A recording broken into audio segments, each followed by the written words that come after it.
E aí, bora falar de um negócio que é tipo a receita de bolo do nosso mundo moderno? A gente está falando de reações químicas e estequiometria. E não é só sobre o que acontece no laboratório, mas sobre os cálculos exatos que a engenharia usa para transformar a matéria-prima em tudo, de prédios a celulares. Então, a pergunta de US$ 1 milhão é essa. Como que uma indústria consegue saber, com precisão matemática mesmo, quanto o produto vai sair de, sei lá, toneladas de matéria-prima? A resposta, cara, está numa linguagem universal, a linguagem da química quantitativa. Para a gente entender essa parada, o nosso roteiro vai ser o seguinte. Primeiro, a ideia geral, a receita por trás de tudo. Depois, a gente aprende o idioma das reações, para aí sim cair nos cálculos, na matemática da coisa. A gente vai ver também que o mundo real tem seus limites, né? E para fechar, como a engenharia pega tudo isso e constrói o mundo. Beleza, vamos começar então. Pensa só, em qualquer indústria, o primeiro passo é sempre saber as quantidades. Não adianta só saber o que você está misturando. O pulo do gato é saber exatamente quanto de cada coisa. É aí que está o segredo. E olha, a fonte que a gente usou para essa análise deixa bem claro. Entender isso não é um luxo, é a base de tudo. É o alicerce. Sem esse cálculo, a produção em larga escala seria um chute. Um chute muito, mas muito caro. Toda essa precisão que a gente vê hoje na indústria nasce daí. Mas antes da gente sair fazendo conta, a gente precisa aprender o beabá das transformações químicas. Pensa que é como aprender os verbos de uma língua nova, sabe? A gente vai focar em dois verbos principais aqui: juntar e separar. A primeira é a de síntese, ou adição. É basicamente o ato de construir.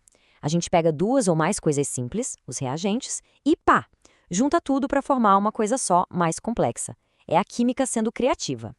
E o legal desse exemplo é que ele tira a gente da teoria. A fórmula geral A mais B vira B é fácil, né? Mas olha na prática. Ferro mais oxigênio se juntando para formar magnetita. E a receita é específica, são 3 partes de ferro para 2 de oxigênio. É uma receita de bolo, não pode errar. Beleza, se a síntese é juntar, a decomposição é, separar. É o processo inverso. A gente começa com algo complexo e usa uma forcinha externa, tipo calor, para quebrar essa coisa em pedaços menores, mais simples. E esse exemplo aqui é fantástico, porque é um processo industrial super importante, a calcinação do calcário, que nada mais é do que assar a pedra em fornos gigantescos. Isso quebra ela em cal viva, que é a base do cimento, e gás carbônico. A química já nos dá a letra do que vai sair de lá. Ok, agora que a gente já fala o idioma, vamos para a parte da matemática. É aqui que entra a tal da estequiometria. Pensa nela como a calculadora da química. É o que permite a gente prever com exatidão as quantidades em qualquer receita química. E o mais legal da estequiometria é que ela é um passo a passo, tipo uma receita mesmo, não tem erro. São 4 etapas simples. Primeiro, escreve a equação. Segundo, e isso é muito importante, balanceia ela. Terceiro, você olha a proporção, o que a receita te diz. E por último, você converte esses números para unidades do mundo real, tipo quilos, litros, etc. Então, bora para um exemplo prático para ver como isso funciona? Produção de ferro numa usina. O desafio é esse: a gente joga 800 quilos de minério de hematita lá no forno. A pergunta é: quanto ferro puro a gente vai conseguir tirar dali? A equação balanceada vai ser o nosso guia. Para usar esse guia, a gente precisa saber o peso das coisas. É aí que entram as massas molares. Elas dizem quanto pesa uma unidade padrão de cada substância, que os químicos chamam de mol. Pensa no mol como se fosse uma dúzia, só que de moléculas. Então, uma dúzia de hematita pesa 160 gramas. Uma dúzia de ferro puro, 56 gramas. Simples assim. E agora vem o pulo do gato do cálculo.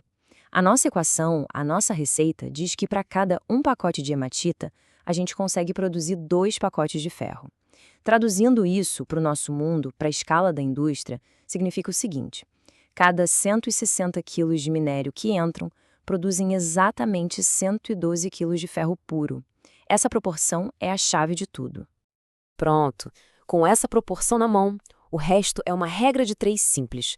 Se 160 quilos de minério dão 112 quilos de ferro, então os nossos 800 quilos de minério vão produzir exatamente 560 quilos de ferro. Tá vendo? É previsível, é preciso. E para a indústria, isso é tudo. Mas a gente sabe, né? Uma coisa é a teoria, no papel, tudo bonitinho. Outra coisa é a vida real, lá no chão de fábrica.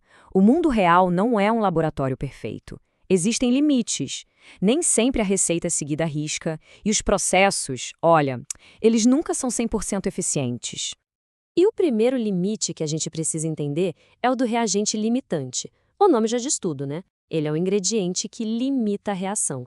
É aquele que acaba primeiro. E na hora que ele acaba, a produção para. Acabou. Não importa se sobrou um monte de outro ingrediente. Essa analogia de montar carros é sensacional para entender isso. Imagina que você tem 10 carcaças de carro, mas só 30 pneus. Cada carro precisa de 4 pneus, certo? Então, você só consegue montar 7 carros completos. Os pneus foram o seu limite, o seu reagente limitante. Não importa que sobraram carcaças, que seria o reagente em excesso. Quem manda na produção é o que acaba primeiro. Outro fator do mundo real é o rendimento. A conta estequiométrica te dá o valor teórico, o 100%, o cenário perfeito. Mas na prática, sempre tem uma perda. O rendimento é justamente isso. Ele compara o que você realmente produziu com o que você deveria ter produzido. É a nota da sua eficiência. Se a teoria dizia que iam sair 50 gramas e só saíram 40, seu rendimento foi de 80%. Beleza. Agora vamos para a parte mais legal. Ver como a engenharia usa tudo isso no dia a dia, na prática. Porque no final das contas, estequiometria não é só um conceito de livro, não. É uma ferramenta que literalmente constrói o mundo ao nosso redor. Lembra daquela reação do calcário virando cal que a gente viu lá atrás? Pois é, na engenharia civil, essa reação é o pão de cada dia. O engenheiro precisa calcular certinho quantas toneladas de pedra ele vai ter que queimar para fazer a quantidade exata de cimento para subir um prédio, para construir uma ponte. É cálculo puro. Agora, na engenharia mecânica, tem um exemplo que é até cinematográfico. A soldagem termite. Isso aí é usado para juntar trilho de trem. A reação libera uma energia absurda, derrete o metal. E aí, o cálculo estequiométrico é questão de segurança. Se errar a mão na receita, a solda fica fraca. Imagina o risco. A precisão aqui é vital. E na elétrica, pensa na bateria de um carro. Aquilo ali é basicamente um pequeno reator químico portátil. E a estequiometria que define quanta energia ele consegue guardar e por quanto tempo.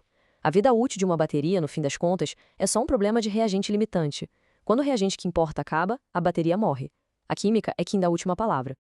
E tudo isso nos traz para uma última reflexão, que é super atual. A gente vive num planeta com recursos finitos, certo?